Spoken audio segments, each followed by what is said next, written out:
Buenas tardes, señor ministro de Consumo. Bienvenido de nuevo al Senado. La pregunta ya la conoce usted. Preguntamos sobre la previsión del Gobierno para la aprobación de la nueva normativa de las actividades del juego, lógicamente en el marco de las competencias estatales, y su efecto a partir de su aprobación.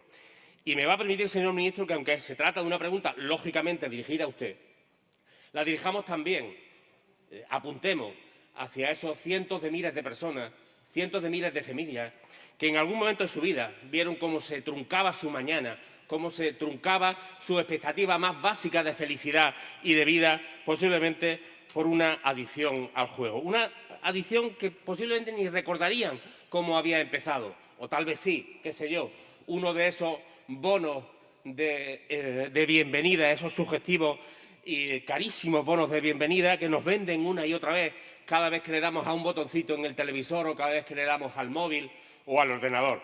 Eso que usted denomina, yo creo que muy acertadamente, la ley de la selva. Esa ley de la selva en la que cualquier empresa, cualquier operador dedicado a los juegos de azar puede colocar cualquier mensaje en cualquier plataforma publicitaria, en cualquier momento del día, sin restricción ninguna. Y en esta selva había que tomar una decisión donde solo había una doble alternativa. Evidentemente, estamos hablando de una actividad como el juego, que es legal, pero que necesita de un desarrollo, de una regulación, de un seguimiento muy estricto. Y las cosas se pueden hacer solo de dos maneras diferentes. Una, estando junto a las familias, estando junto a las personas. La otra ya la sabemos, estando junto a los lobbies del juego, viendo cómo crecen día a día sus beneficios y sus gastos de publicidad. Y este ministerio y este Gobierno decidieron poner el foco en la protección de las personas y de su vulnerabilidad.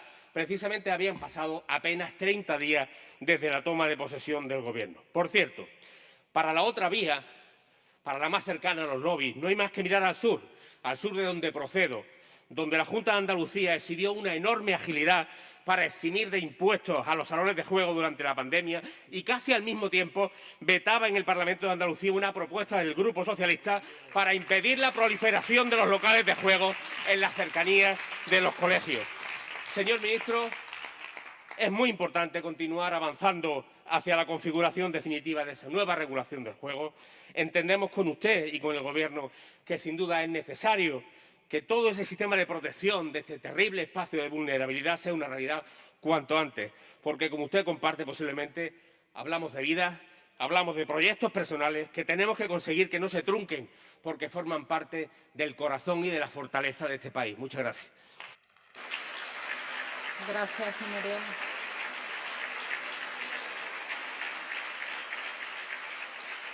Señor ministro de Consumo. Sí, muchas gracias, señora presidenta. Muchas gracias, señoría. Buenas tardes. La problemática de los juegos de azar y de apuestas es una problemática con una creciente conciencia social en su contra. Y es normal, por todo lo que arrastra y por todo lo que usted ha descrito. Se pueden generar consecuencias terroríficas para los individuos que participan en este tipo de actividades y que probablemente muchos de los aquí presentes, independientemente del grupo político al que representan, conocen testimonios de primera mano de familiares, de amigos o de vecinos. Estamos hablando de un sector y de una problemática en alza. Estamos hablando de una problemática que tiene una afección especialmente importante en determinados sectores. Por ejemplo, los sectores más vulnerables, como la gente más joven, o los sectores de los barrios obreros y de las familias trabajadoras, muchos más sensibles a la creencia en que un par de clics puede resolver los problemas económicos que están arrastrados estructuralmente.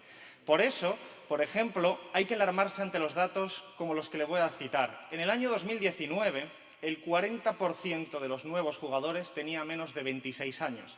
Por lo tanto, el sector está creciendo también y especialmente sobre la espalda de sectores muy vulnerables. La publicidad es uno de los factores a través de los que ha crecido este fenómeno y por los que se normaliza este tipo de actividades que puede tener consecuencias desastrosas, como usted bien ha descrito. Efectivamente, hasta ahora, desgraciadamente, no ha habido regulación de la publicidad sobre los juegos de apuestas y de azar. Y estamos efectivamente en la ley de la selva. Dentro de unas semanas, el Consejo de Ministros aprobará la primera norma para regular la publicidad de forma estricta. Estamos en la última fase, esperando el dictamen del Consejo de Estado, y por primera vez en nuestro país va a haber una norma para regular esta publicidad, que se pondrá a la vanguardia de Europa porque se conseguirá la prohibición de la publicidad en todos los soportes, a excepción de la televisión en una franja horaria de 1 a 5 de la madrugada. Estará prohibida en la sociedad de la información, es decir, en Internet, estará prohibido en la prensa escrita, estará prohibido en el resto de medios y soportes publicitarios. Por lo tanto, estamos ante una buena noticia. Pero también tenemos que alertar.